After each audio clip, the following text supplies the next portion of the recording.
नमस्कार, मैं मोहम्मद इमरान।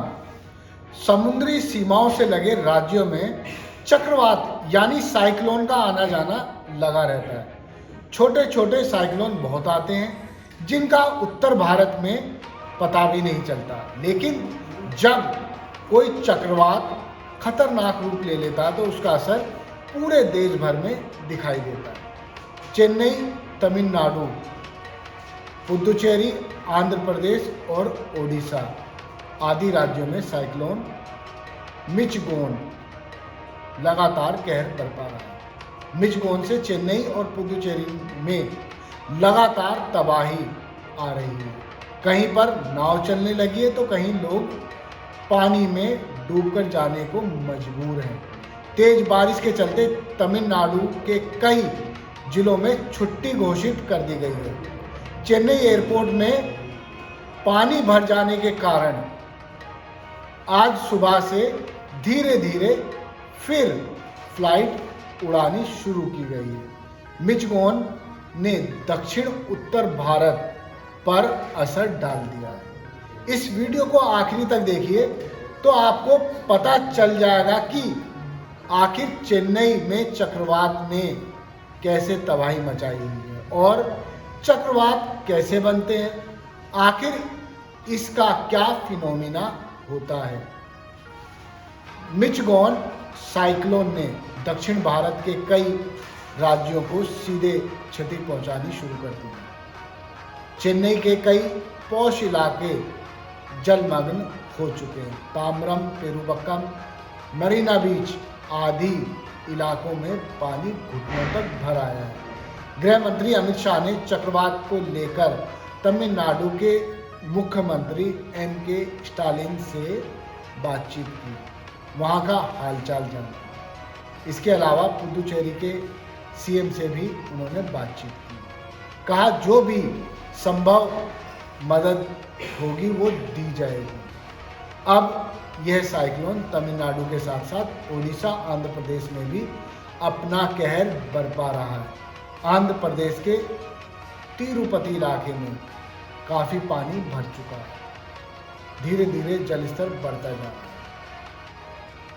ओडिशा में भारी बारिश की चेतावनी जारी कर दी गई है, जिसे देखते हुए गजपति जिले में जिलाधिकारी की ओर से अवकाश घोषित कर दिया गया। एक बार फिर से चेन्नई एयरपोर्ट धीरे धीरे चालू हो रहा है क्योंकि एयरपोर्ट में काफ़ी पानी घुस चुका था।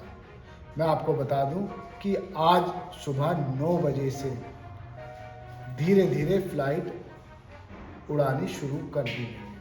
अब बताते हैं कि चक्रवात कैसे बनते हैं और यह किस तरह से खतरनाक रूप धारण कर लेते हैं। दरअसल चक्रवात यानी साइक्लोन का फॉर्मेशन कम दबाव वाले क्षेत्र में होता है। जिस स्थान पर चक्रवात हमला करते हैं उस स्थान की संवेदनशीलता चक्रवात की स्थलाकृति, तीव्रता और आवृत्ति पर निर्भर करती है। कुछ ऐसे कारण हैं जो चक्रवात के निर्माण के लिए जिम्मेदार बताए जाते हैं। समुद्र की सतह पर पर्याप्त मात्रा में गर्म तापमान, वातावरण में अस्थिरता, कोरियोलिस फोर्स, उसके अलावा कई अन्य कारण भी हैं जिसमें हवा भी शामिल है, ह्यूमिडिटी भी शामिल है। ये सब कारण हैं चक्रवात को बनाने के। पहले मौजूद निचले स्तर पर अशांति होती है। जब हवा ऊपर जाना कम कर दे तब चक्रवात बनने शुरू हो जाते हैं। ये वही कारण है जिसके चलते कोई भी चक्रवात खतरनाक या सामान्य रूप धारण कर सकता है। मैं आपको बता दूं कि लगातार चक्रवात समुद्री इलाकों में आते हैं, हिट करते हैं, यहाँ का जनजीवन पर सीधे असर डालते हैं। इन्हीं सब बातों पर निर्भर करता है कि उस इलाके में लोगों का जनजीवन कैसा है। चलिए अब आपको बताते हैं कि चक्रवात कितने प्रकार के होते हैं।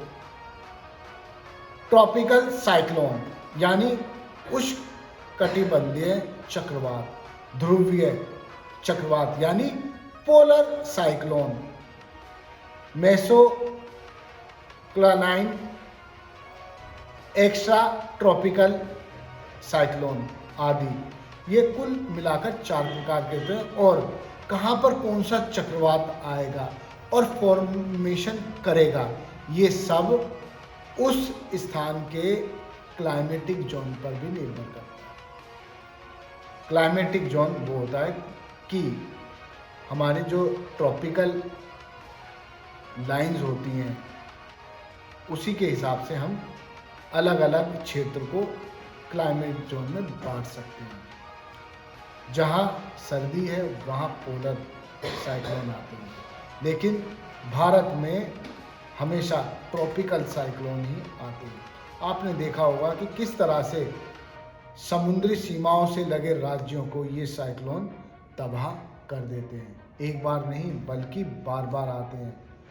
ये सब राज्य हमेशा साइक्लोन से निपटने के लिए तैयार रहते हैं।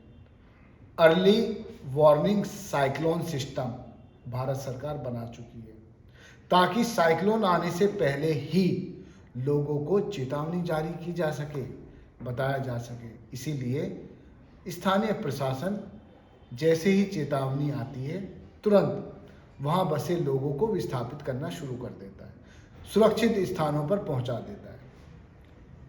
आप देखिए चेन्नई में आईटी कंपनियां बहुत हैं जिन पर इस वक्त खतरा मंडराने लगा है, बिजली काटी जा रही है। खैर जनजीवन धीरे धीरे अब एक बार फिर पटरी पर लौटने लगा है। धन्यवाद। आप देखते रहिए जय हिंद जनाब। चैनल को लाइक और सब्सक्राइब करना ना भूलें। जय हिंद।